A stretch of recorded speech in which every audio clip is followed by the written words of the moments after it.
ہے دین میں بھلائی دنیا و آخرت کی، پیغام شعیب کاشفی ہم سب کا رہنما ہے۔ والصلاة والسلام على سید المرسلین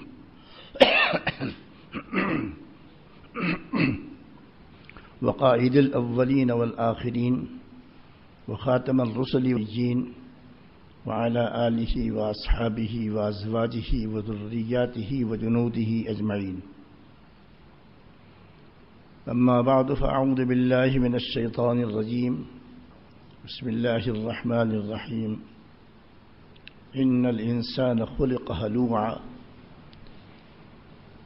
اذا مسہ الشر جزوعا وَإِذَا مَسَّهُ الْخَيْرُ مَنُوعًا۔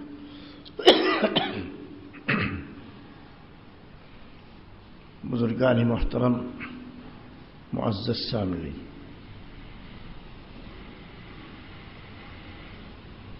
قرآن حکیم میں جو کچھ پیش کیا جاتا ہے وہ خالی تلاوت کے لیے یا سننے سنانے کے لیے نہیں ہوتا، بلکہ وہ ایک دعوت ہوتی ہے۔ کیا مطلب دعوت کا؟ مطلب یہ ہے کہ اللہ تعالیٰ ان باتوں کو بیان کر کے انسانوں سے اور جناتوں سے دونوں سے مطالبہ کرتے ہیں اس کے مطابق عمل کرو۔ مقصد یہی ہے۔ حضور سرور کون و مکان صلی اللہ علیہ وسلم جب کافروں کو اسلام کی دعوت دیتے تھے تو موقع کی مناسبت سے کوئی آیت پڑھ کر کے سناتے تھے۔ وہ چونکہ عرب تھے، وہ موٹا مفہوم اس کا سمجھ جاتے تھے، اور پھر ان کے دل میں بات اتر جاتی تھی، وہ ایمان جو قبول کرنے والے تھے قبول کر لیتے تھے۔ تو ایک دعوت ہے، یہ کوئی وظیفہ نہیں ہے کہ پڑھا جائے تو مال بہت بڑھ جائے گا، اس کو بار بار پڑھا جائے تو بڑی برکتیں ہوں گی، اس کو بار بار پڑھا جائے تو صحت اچھی رہے گی۔ یہ سب فائدے بھی ہیں، لیکن یہ ضمنی فائدے ہیں۔ اصل مقصد قرآن کے یہ نہیں ہے۔ اصل مقصد تو قرآن کے یہ لوگ اس پر عمل کریں اور اپنی آخرت کو ٹھیک کر لیں، یہ اس کا خلاصہ ہے۔ یہ آیت میں نے پڑھی، ان الانسان خلق ہلوعا، بے شک انسان بے صبرا پیدا کیا گیا ہے۔ انسان یہ انس سے بنا ہے۔ انس کے معنی ہوتے ہیں ایک دوسرے سے مانوس ہونا۔ ایک ایسی مخلوق ہے جو ایک دوسرے سے مانوس ہوتی ہے، مل جل کر رہنا چاہتے ہیں۔ گھبراہٹ ہوتی ہے الگ رہنے میں، اسی لیے جب کسی مجرم کو سزا دینا ہوتا ہے تو بعض مرتبہ اس کو کال کوٹھڑی میں رکھ دیتے ہیں، کوئی ملنے والا نہیں، سننے والا نہیں، سنانے والا نہیں، تو بڑی بے چینی ہو جاتی ہے، کیونکہ اس کی فطرت میں یہ شامل ہے کہ مل جل کر کے رہے، اسی لیے اس کو انسان کہا جاتا، ان سے بنا ہوا ہے۔ اور اللہ تعالیٰ کی جتنی مخلوقات ہیں ان میں سب سے اعلیٰ اور افضل اپنی صلاحیت کے اعتبار سے انسان ہے۔ مسلمان ہو یا کافر ہو، سب کے اندر اللہ تعالیٰ نے مخصوص صلاحیتیں رکھی ہیں۔ خیر کی صلاحیت بھی ہے اس کے اندر، شر کی صلاحیت بھی ہے، یہ اچھا بھی کر سکتا ہے، برا بھی کر سکتا ہے، یہ جتنی چاہے دینی یا دنیاوی اعتبار سے ترقی کر سکتا ہے، اور جتنا چاہے پیچھے جا سکتا ہے۔ بڑی صلاحیت ہے اس کے اندر۔ انسان میں مجموعی اعتبار سے جو صلاحیت اللہ نے رکھی ہے وہ صلاحیتیں فرشتوں میں بھی نہیں ہیں۔ مثلا انسان جو چاہے کام کر سکتا ہے، چاہے غلط کرے چاہے صحیح۔ فرشتہ غلط کام کر ہی نہیں سکتا، وہ تو صحیح کام کرے گا۔ تو انسان میں بڑی صلاحیتیں اللہ نے رکھی ہے، اور مطالبہ یہ ہے کہ تمہارے اندر یہ صلاحیتیں رکھی، ان صلاحیتوں کا استعمال صحیح کرو۔ غلط مت کرو، تم سے پوچھا جائے گا۔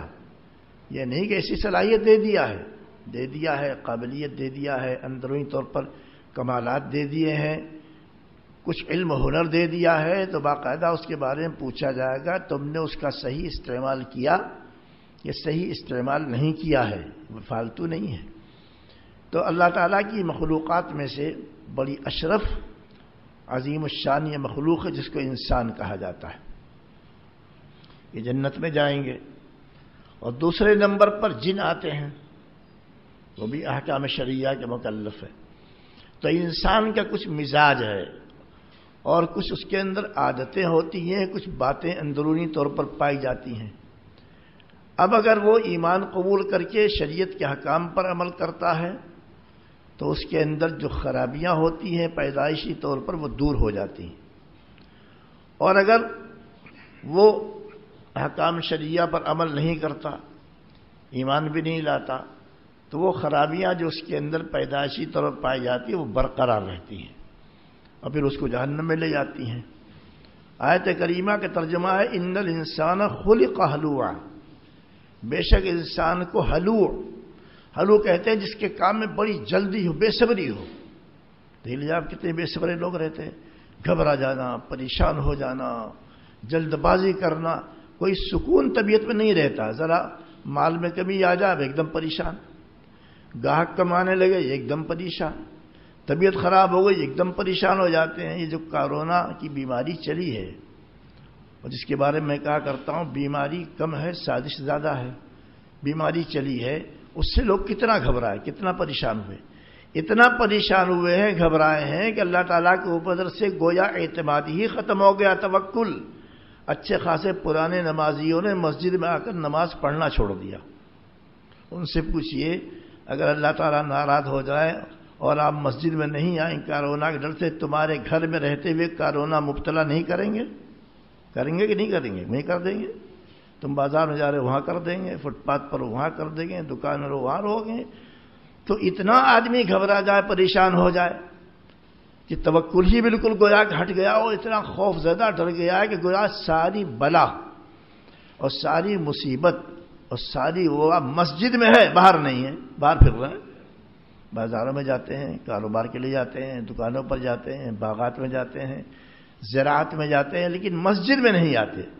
اگر آئیں گے بھی تو ڈرے ہوئے جیسے کورونا بیٹھا ہوا ان کو کھا لے گا۔ بھئی اگر ہونا ہے تو ہو کر کے رہے گا، نہیں ہونا تو نہیں ہوگا۔ اللہ تعالیٰ سے آدمی کو رجوع کرنا چاہیے، دعا کرنی چاہیے۔ کوئی ضروری نہیں کوئی بیماری کسی کو لگ ہی جائے، اور نہ یہ ضروری کہ نہ لگے، یہ تو اللہ تعالیٰ کی مرضی کے اوپر ہے۔ ایک مرتبہ سرکار نے فرمایا لا عدوہ، اس حدیث پر میں تفصیلی گفتگو 3-4 مہینے پہلے کر چکا ہوں۔ لا عدوہ کا مطلب یہ ہے کہ بیماریوں میں تعدیہ نہیں پایا جاتا، یعنی ایک کی بیماری دوسرے کو خود بخود نہیں لگتی ہے جب تک اللہ تعالیٰ کی جانب سے اجازت نہ ہو جائے۔ ہر چیز اللہ کی اجازت پر موقوف ہے۔ آپ کھانا کھاتے ہیں پیٹ بھرتا ہے حکم الہی سے، پانی پیتے ہیں پیاس بجھتی ہے اللہ کے حکم سے، سارے کام اللہ کے حکم سے ہوتے ہیں، تو کوئی ضروری نہیں لگ جائے۔ تو ایک صاحب نے عرض کیا رسول اللہ آپ نے فرما رہے ہیں بیماری ایک دوسرے کی لگتی نہیں ہے، اور ہمارا تجربہ کہ بیماری لگ بھی جاتی ہے۔ ہمارے اونٹ ہرن کی طرح تر و تازہ چاق و چوبند جنگلوں میں پھرتے رہتے ہیں، گھاس جڑی بوٹیاں اور پانی پیتے ہیں، جڑی بوٹیاں کھاتے ہیں۔ ان میں ایک کوئی خارش زدہ جس کے کھجلی ہو جاتی ہے، کھجلی والا ایک بھی اگر آ گیا اس سے اندر اونٹ، تو اس کی وجہ سے سب کو بہت سو کھجلی لگ جاتی ہے۔ سرکار نے ایک ہی جواب دیا ان کی سبب۔ سرکار نے فرمایا وہ پہلے والے کو جو کھجلی لگی تھی وہ کس کی تھی؟ چپ، ظاہر بات کے جواب ایک اللہ کی طرف سے تھی، تو یہ بھی اللہ کی طرف سے ہے، کبھی لگتی کبھی نہیں لگتی ہے۔ اب اتنا آدمی ڈر جائے کہ نماز روزہ چھوڑ دے، مسجد میں آنا چھوڑ دے، نیک کام کرنا چھوڑ دے، قرآن چھونا چھوڑ دے، کہیں اس کے اندر جراثیم نہ ہو جو مسجد کے اندر ہے، یہ کیا بات ہے؟ ان الانسان خلق ہلوعا، بے شک انسان کو بہت ہی ناصبرا بنایا گیا ہے، اس کی فطرت میں شامل ہو گیا۔ آگے اس کی تفصیلات ہیں، اذا مسہ الشر جزوعا واذا مسہ الخیر منوعا جب اس کو کوئی شر پہنچتا ہے، مال میں کمی آ جائے، دکانداری میں کمی آ جائے، صحت نہ رہے، بیماری ہو، کوئی بھی پریشانی، مالی ہو جسمانی ہو، کوئی بھی شر ہو، اذا مسہ الشر جزوعا، جب شر پہنچتا ہے تو گھبرا جاتا ہے، اب کیا ہوگا، اب کیا ہوگا؟ کیوں؟ اللہ پر اعتماد نہیں، رجوع اللہ نہیں۔ بھائی تھوڑی بہت احتیاط کرنی پڑتی ہے، وہ تو شریعت حکم ہے، لیکن ضرورت سے زیادہ ڈر جانا یہ شریعت نہیں ہے۔ اذا مسہ الشر جزوعا وَإِذَا مَسَّهُ الْخَيْرُ مَنُوعًا، اور جب اس کے حالات ٹھیک ہو جاتے ہیں، کاروبار اچھا چل گیا، کھیت میں اچھی پیداوار ہو گئی، باغات میں اچھے پھل پیدا ہو گئے، صحت تندرستی حاصل ہو گئے، منوعا، خیر کے کام میں رکاوٹ ڈالتا ہے، ایک پیسہ بھی اللہ کے نام پر نہیں خرچ کرے گا، کسی کی مدد نہیں کرے گا، کسی کی خیریت نہیں پوچھے گا، کچھ نہیں پڑے گا، مست ہو جائے گا۔ تو شر پہنچتا ہے، گھبراتا ہے، خیر آ جائے تو منوع بن جاتا۔ منوع یا منع سے بنا، منع مانے روکنا، منع کرنا، یعنی ایک پیسہ کسی پر خرچ کرنے کو، کسی کی مدد کرنے کو، یا کسی کے ساتھ اچھا رویہ اختیار کرنے کو یہ تیار نہیں ہوتا۔ یہ چیزیں انسان کی فطرت میں شامل ہے۔ اب کیا ہو؟ آگے فرمایا کہ لیکن آگے کچھ صفات بیان کی جا رہی ہیں، جن لوگوں میں یہ صفات پائی جاتی ہیں ان کے اندر دس خرابی نہیں رہتی، نکل جاتی ہے، نہ وہ زیادہ گھبراتے ہیں، نہ زیادہ پریشان ہوتے ہیں، نہ بہت واویلا کرتے ہیں، نہ شور مچاتے ہیں، نہ اپنی پریشانیوں کا شکوہ کرتے ہیں، نہ بخل کرتے ہیں، کچھ نہیں کرتے۔ کب؟ جب ان کے اندر وہ صفات پیدا ہو جائیں جس کو اللہ نے آگے بیان فرمایا ہے۔ کیا بیان فرمایا؟ الا المصلین الذین علی صلاتہم دائمون، مگر وہ مصلی، نماز پڑھنے والے، مگر وہ نمازی جو اپنی نمازوں پر دائمی ہیں، دائمی طور پر نماز پڑھتے ہیں، پابندی کرنے والے۔ یہ صفت کسی میں پیدا ہو گئی تو وہ جو خرابیاں تھیں نا، گھبراہٹ اور پریشانیاں اور واویلا اور بخل اور جناب شکوے اور شکایتیں، یہ خرابی دور ہو جائے گی اگر نماز کا پابند ہے کوئی آدمی اور ٹھیک سے نماز پڑھتے ہیں۔ کوئی سوچ سکتا ہے کہ صاحب ایمان کا ذکر ہی نہیں کیا، پہلے تو ایمان ہے بعد میں نماز ہے۔ اس کا جواب حضرات مفسرین نے دیا ہے، نماز تو وہی پڑھے گا جو ایمان والا ہے، بے ایمان کیا پڑھے گا؟ جو آدمی نماز ہی نہیں پڑھتا تو بے ایمان ہے، اس کا کیا اعتبار سے؟ اس لیے مصلی کہا ہے، مصلی ہے مطلب یہ کہ صاحب ایمان ہے۔ اگر صاحب ایمان نہ ہوتا تو نماز نہ پڑھتا۔ اور ایمان کا اور نماز کا بڑا گہرا تعلق ہے، مسلمان ہوتے ہی سب سے پہلے نماز فرض ہوتی ہے، باقی چیزیں تو بعد میں ہوتی ہیں۔ سال گزر جائے تو رمضان، پیسہ ہو تو حج، پیسہ ہو تو زکوٰۃ و نماز، کچھ بھی نہیں۔ نماز تو معذوروں کو پڑھنی پڑتی ہے۔ معذور ایسا، اگر کسی آدمی کو فرقلی کو بیماری ہو گئی اور پانی سے استنجا نہیں کر سکتا اور کوئی اس کی مدد کرنے والا نہیں ہے تو بغیر استنجے کے نماز پڑھے گا، پڑھنی پڑے گی، یہ نہیں کہہ سکتا میں نے استنجا نہیں کیا تھا۔ پڑھو، معذور ہو تم، معذور کے حکام الگ ہوتے ہیں، اتنی اہم عبادت ہے۔ کھڑے ہو کر نہیں پڑھ سکتا، بیٹھ کر پڑھ، بیٹھ کر نہیں پڑھ سکتا، لیٹ کر پڑھ، لیٹ کر کے باقاعدہ نہیں کر سکتا تو سر کے اشارے سے پڑھ۔ ہاں جب سر بھی نہ ہلا سکے تو الگ بات ہے۔ تو دیکھ لیجئے، نماز تو کسی حالت میں معافی ہی نہیں ہے۔ روزے میں تو یہ ہے بھائی قضا کر لو، بعد میں رکھ لینا، اس میں یہ ہے ہی نہیں قضا کر لو، اس میں یہ کرنا ہی پڑے گا۔ اگر کپڑے ناپاک ہیں، پاک کپڑا نہیں مل سکا، کہیں ایسی جگہ پھنس گئے یا کسی نے جیل خانے میں نعوذ باللہ بند کر دیا تھا، وہاں کپڑے نہیں پکڑے، ناپاک ہو گئے اور کپڑے بدلنے کوئی شکل نہیں پیدا ہوتی، شریعت کہتی ناپاک کپڑوں میں نماز پڑھ، لیکن پڑھنی پڑے گی۔ روزے میں کیا ہے؟ سفر میں آپ گئے ہیں، مت رکھو، بعد میں رکھ لینا۔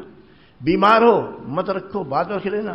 حج میں کیا ہے؟ اس سال فرض ہوا، اگر نہیں کر سکتے تو آئندہ سال کر لینا۔ اس میں یہ آئندہ کا مسئلہ ہی نہیں ہے۔ رعایت تو ہے لیکن آئندہ کا مسئلہ نہیں، تم کو تو نماز پڑھنی ہی پڑھنی۔ دیکھیے کتنی سخت بات ہے۔ اور بہت سے حضرات جہاں ہٹے کٹے صحت مند اور مسجد میں نماز پڑھنے نہیں آ رہی، کو کورونا پکڑ لے گا۔ اور بعض جگہ لوگوں نے کیا کیا ہے، شطرنجیاں اٹھا دیا، شطرنجیوں جیسے وہ کورونا گھسا ہوا۔ ابھی تمہارے بستر میں نہیں گھسا ہوا، بستر کیوں نہیں اٹھا دیتے؟ بستر بھی اٹھایا کرو۔ اور نوٹوں میں نہیں گھسا ہوا تمہارے، اور یہ جو منہ پر لگائے پھرتے ہو ماسک، جب بار بار لگاتے ہو تو اس میں نہیں کرونا گھس جاتا؟ کسی چیز کی کوئی احتیاط نہیں، مسجد کی صفیں باہر ہیں، حسیریں باہر ہیں، لوگ ڈلے ہوئے ہیں، باہر کھڑے ہو کر نماز پڑھ رہے ہیں. یہ میں کہتا ہوں ساروں پاگل پن کے سوا کچھ نہیں ہے. تو فرمایا وہ نمازی جو نماز کی پابندی کرتا ہے، وہ نمازی جو نماز کی پابندی کرتا ہے، اس کے اندر یہ عیب نکل جاتے ہیں آہستہ آہستہ جو پہلے بیان کیے گئے ہیں. الا المصلین الذین هم علی صلاتهم دائمون، مگر وہ نمازی جو نماز کی پابندی کرتے ہیں. نماز پڑھنے والے دو طرح کے ہوتے ہیں.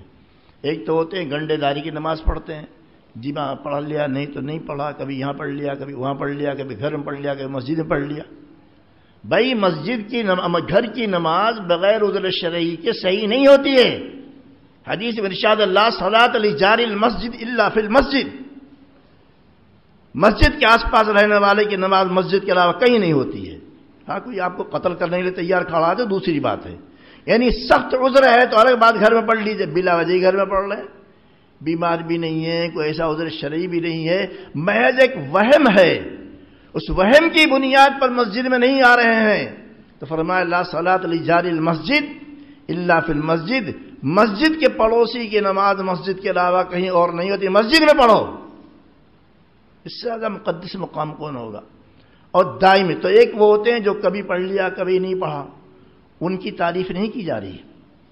دائمون، دائم مانے ہمیشہ، جو باقاعدگی کے ساتھ نماز کی پابندی کرتے ہیں، کبھی قضا کرتے ہی نہیں، چھوڑتے ہی نہیں. اچھا چند آیتوں کے بعد ایک اور بات کہی گئی جو نماز سے متعلق، اس کو پہلی عرض کر دیتا ہوں. الا المصلین الذین علی صلاتهم دائمون، مگر وہ نمازی جو نماز کی پابندی کرتے ہیں. والذین هم علی صلواتهم یحافظون، اور وہ نمازی جو اپنے نمازیوں کی نماز کی حفاظت کرتے ہیں. فرق دیکھا آپ نے؟ نماز کی پابندی کرنے والے، نماز کی حفاظت کرنے والے، دونوں میں فرق ہے. کیا فرق ہے سمجھانے سمجھ میں آئے گا. نماز کی پابندی ہے کہ بھئی آپ 5 وقت کی نماز پڑھ رہے ہیں، ٹھیک ہے، لیکن نماز کی حفاظت تو کیجئے، اس میں گڑبڑ نہیں پیدا ہونی چاہیے کہ صاحب وہ ٹھیک سے سجدہ نہیں کر رہے ہیں، ٹھیک سے تسبیحات نہیں پڑھ رہے ہیں، ٹھیک سے سورہ فاتحہ نہیں پڑھ رہے ہیں. کتنے نمازیوں کو میں نے دیکھا ہے کہ نماز میں کھڑے ہو جاتے ہیں، منہ بند، چپ، ہونٹ بھی نہیں ہلتا. مطلب یہ کہ سورہ فاتحہ وغیرہ پڑھتے نہیں ہیں. اب آپ 5 منٹ نہیں، آپ 500 منٹ تک کھڑے رہیے، منہ بند کیے رہیں گے، نہ زبان چل رہی ہے، نہ ہونٹ حرکت کر رہے ہیں، نہ آپ اس کی پڑھنے کی پھسپھساہٹ کی آواز سن رہے ہیں، آپ کی نماز نہیں ہوگی. کیوں؟ اصول ہے کچھ نا، یہ تھوڑی کھڑے ہو گئے ایسے ہاتھ باندھ کر کے.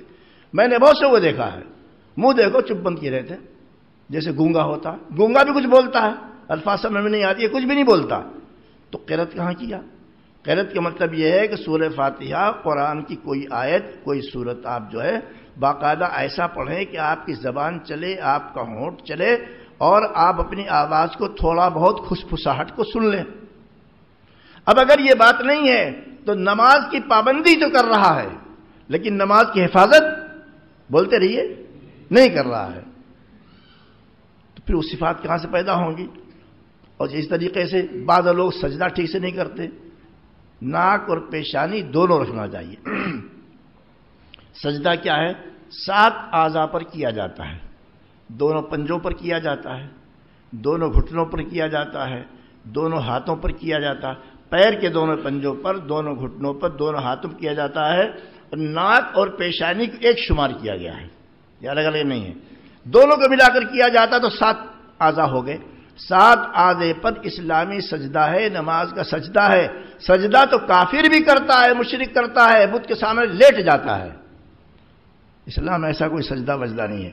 7 اعضاء اہم ہے، 7 پر سجدہ کیجیے اللہ کے لیے. خالی سیدھے لیٹ گئے، سب سجدہ کرتے ہیں، کوئی اللہ کو کرتا ہے، کوئی بتوں کرتا ہے، لیکن بتوں سجدہ کرنے والے بت کے سامنے لیٹ جاتے ہیں، ان کا سجدہ شرعی سجدہ نہیں ہے. تو اب اگر کوئی آدمی 7 اعضاء پر سجدہ نہ کرے اور نماز پڑھ کر کے مطمئن ہو جائے میں تو 5 وقت کی نماز پڑھتا ہوں، تو بیکار، اس کی نماز ہی نہیں ہوئی ہے. اس طرح کی بہت ساری حرکتیں آدمی کرتا رہتا ہے. تو یہاں جہاں یہ فرمایا والذین علی صلاتہم، جہاں فرمایا ان المصلین الذین علی صلاتہم دائمون، سوائے ان نمازیوں کے، یعنی ان نمازیوں کو جو نماز کی پابندی کرتے ہیں، ان میں وہ بگاڑ خرابی نہیں ہے جو پہلے بیان کی گئی، اور وہ نمازی علی صلواتہم یحافظون جو اپنی نمازوں کی حفاظت کرتے ہیں۔ سیکھا کیجئے نماز، بہت سے لوگ ہیں سمجھتے ہیں مجھے نماز آتی ہے، بھائی سیکھ لیجئے، جیسے بہت ساری باتیں آپ جا کر وکیلوں سے معلوم کرتے ہیں، علماء کو یہ مرتبہ سنا دیجیے کہ دیکھیے میں نماز اس طریقے سے پڑھتا ہوں، میرا نماز ٹھیک ہے کہ نہیں ہے، کچھ نہیں۔ کئی مکتب میں کسی زمانے میں کسی سے پڑھ لیا ہوگا مؤذن وغیرہ سے نماز پڑھنے کا طریقہ، وہ وہی چل رہا ہے، چاہے صحیح ہو چاہے غلط ہو، چاہے صحیح ہو چاہے غلط ہو۔ ایسے زبردستی والی نماز نہیں ہوتی ہے، دوام بھی ضروری ہے، محافظت بھی ضروری ہے، دونوں چیزیں ہونی چاہیے۔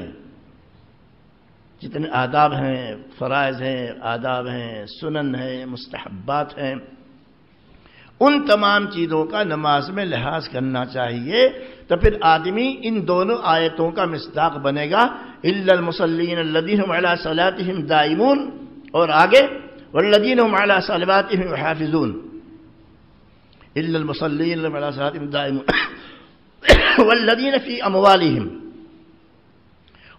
فی اموالہم حق معلوم للسائل والمحروم، اور وہ بگاڑ جو پہلے بیان کیا گیا ہے، بہت جلدی گھبرا جانا، پریشان ہو جانا، بخل کرنا، واویلا کرنا، وہ بگاڑ کن لوگوں میں دور ہوتا ہے؟ ایک تو نماز کی پابندی کرنے والے، نماز کی بات کرنے والے، اور دوسرے کون لوگ ہیں؟ وہ والذین هم، اور آگے جو فرمایا فی اموالہم حق معلوم للسائل والمحروم، اور وہ لوگ جن کے مالوں میں ایک مقررہ حق ہے، للسائل مانگنے والے کے لیے، والمحروم محروم کے لیے مانگتا نہیں ہے۔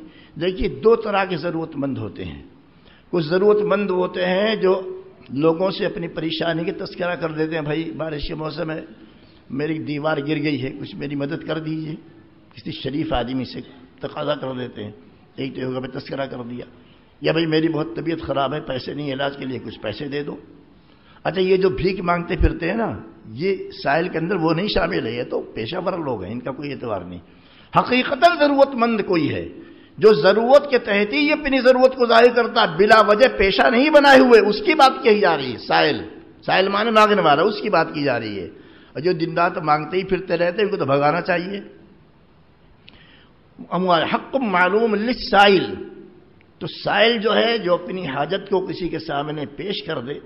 آج کل علماء اور مدرسے والے جو ہیں، بہت سارے مدرسے والے، وہ اپنی حاجتیں کسی، ہمارے مدرسے میں اللہ فضل تنخواہ مل رہی ہے اساتذہ کو، اور بہت سارے مدرسے ایسے ہیں جہاں تنخواہ نہیں مل رہی، بیچارے پریشان ہیں، ائمہ پریشان ہیں، خطبہ پریشان ہیں، علماء پریشان ہیں، محلے والے پوچھتے نہیں ان کو۔ بھئی ایک آدمی کو اگر آپ وقتی طور پر مدد کر دیں گے تو کیا ہو جائے گا؟ پھر کیا کریں گے؟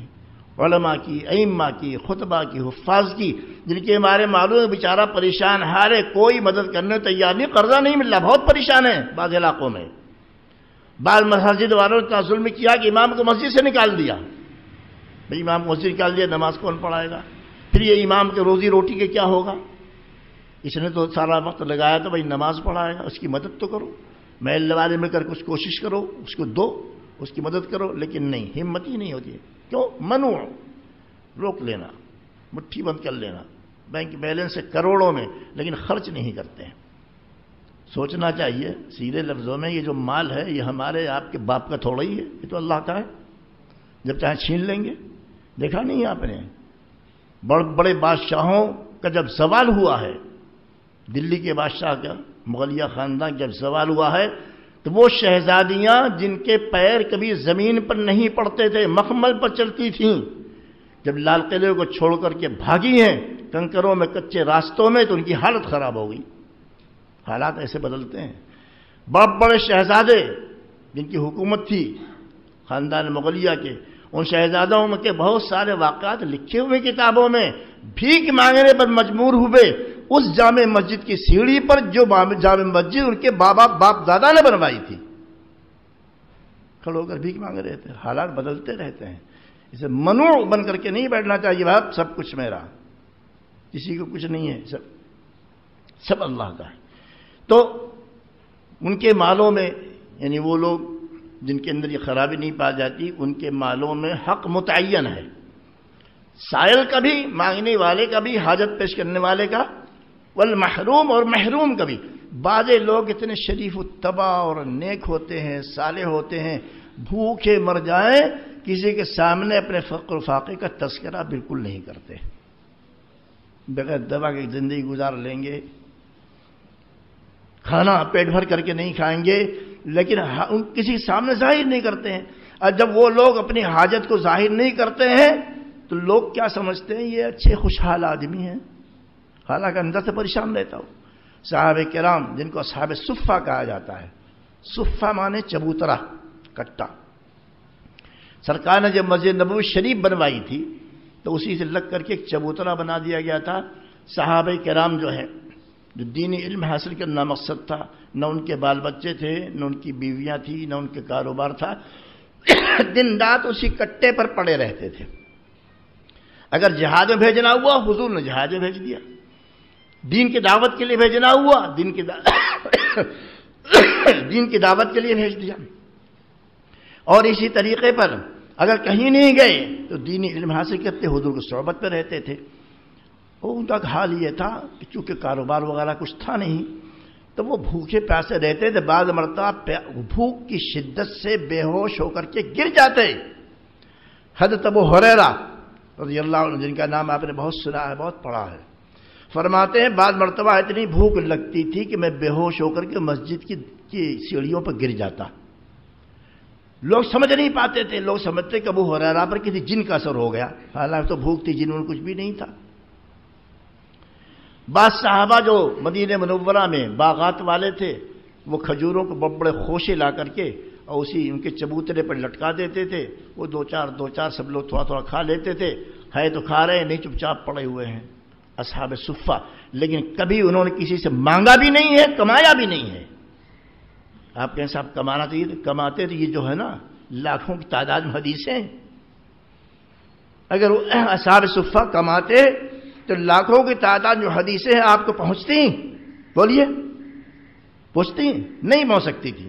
اتنا بڑا احسان انہوں نے کیا، اس لیے نہیں کمایا، انہوں نے اپنے آپ کو فنا کر دیا، بھوکے پیاسے رہ گئے کہ حضور کی کوئی حدیث بھی نہیں چھوڑنا ہے، یاد کرنا ہے، قیامت تک کے لیے امت کے سامنے پہنچانا ہے۔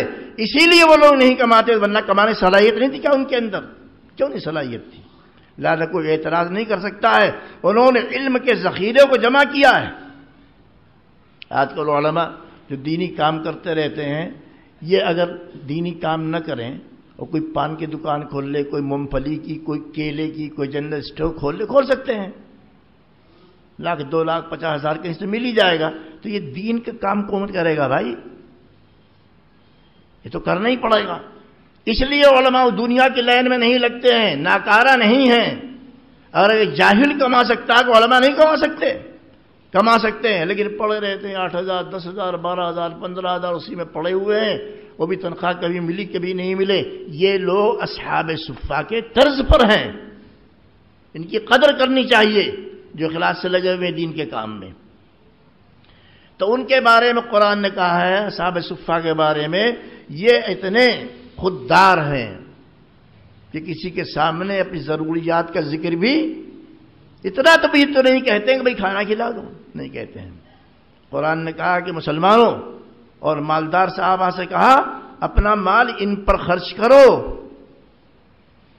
جو چل پھر کر کے کاروبار نہیں کر سکتے، جو زراعت نہیں کرتے ہیں، جو تجارت نہیں کرتے ہیں، وہ دین میں مشغول ہیں، دین سیکھ رہے ہیں، دین کو دوسروں تک پہنچا رہے ہیں، بہت بڑا کام کر رہے ہیں، ان پر خرچ کرنا تمہارے لیے زیادہ ثواب کا باعث ہے۔ للفقراء الذین احصروا فی سبیل اللہ، وہ غریب لوگ جو اللہ کے راستے میں دین کے لیے گھیر دیے گئے، اسی میں لگ گئے۔ لا یستطیعون ضربا فی الارض، زمین پر چلت پھرت کاروبار کے لیے نہیں کر سکتے۔ یحسبهم الجاہل غنیاء من التعفف، ان کی خودداری کی وجہ سے وہ آدمی جو ان کے اندرونی حالات سے ناواقف ہے، وہ سمجھتا ہے میاں تو بہت اچھی حالت میں ہے، روزانہ ان کے 3 وقت کھانا پکتا ہی ہوگا۔ تعرفهم بسیماهم، لیکن قرآن کہتا ہے اگر غور کر کے دیکھو گے تو پہچان لوگے ان کے چہروں سے۔ تعرفهم، پہچان لو تم ان کو، لا یستطیعون الحافا یحسبهم الجاہل اغنیاء من تعرفهم بسیماہم، تم ان کی نشانیوں سے پہچان لوگے کہ یار واقعی یہ ہیں پریشان، لیکن ظاہر نہیں کرتے۔ لا یسرون الناس الحافا، گر گڑا کر کے اور خوشامد کر کے لوگوں سے مانگتے نہیں ہیں، ان کی فضیلت بیان کی گئی ہے۔ تو دو طرح کے لوگ ہوتے ہیں جو اپنی حاجت ظاہر کر دیتے ہیں ضرورت پیش آنے پر، چلو ٹھیک ہے۔ کچھ لوگ وہ ہوتے ہیں جو اپنی حاجت ظاہر نہیں کرتے چاہے بھوکے مر جائیں، وہ محروم ہے، انہیں کوئی نہیں پوچھتا، انہیں کوئی نہیں پوچھتا ہے۔ تو مالداروں کے مال میں ان کا حق متعین ہے۔ اب کہیں صاحب حق متعین ہے تو زکوٰۃ دینی چاہیے، زکوٰۃ الگ چیز ہے۔ قرآن ان سخی مالداروں کی تعریف کر رہا ہے جو زکوٰۃ کے علاوہ بھی اپنی آمدنی میں سے کچھ حصہ مقرر کیے رہتے ہیں ویسے ہی خرچ کرنے کے لیے کہ بھئی میری دکان کے روزانہ کی آمدنی میں سے 1% میں غریبوں کو دوں گا، اپنے دکان کی آمدنی میں سے ماہانہ 1% جتنا بھی اس کو آسانی معلوم ہو میں غریبوں کو دوں گا۔ تو زکوٰۃ کے علاوہ بھی یہ حق متعین کیے رہتے ہیں، اپنے ذمے ضروری کیے رہتے ہیں خرچ کرنا، یہ ہے ان کی شان۔ فی اموالہم حق معلوم، ان کے مالوں کے اندر ایک متعینہ حق ہے، وہ نکال کر رکھتے ہیں اسی لیے کہ غربا، یتامہ، مساکین پر خرچ کیا جائے۔ جب ان کے اندر صفت پائی جاتی ہے تو جو بگاڑ والی باتیں تھیں، بری باتیں، وہ نکل جاتی ہیں ان کے اندر سے۔ وفی اموالہم حق معلوم للسائل والمحروم والذین یصدقون بیوم الدین۔ آدھا گھنٹہ ہو گیا ہے، انشاءاللہ ابھی تو کئی صفات باقی ہیں مومنین کاملین کے، ان کو آئندہ بیان کیا جائے گا۔ وآخر دعوانا ان الحمد للہ رب العالمین۔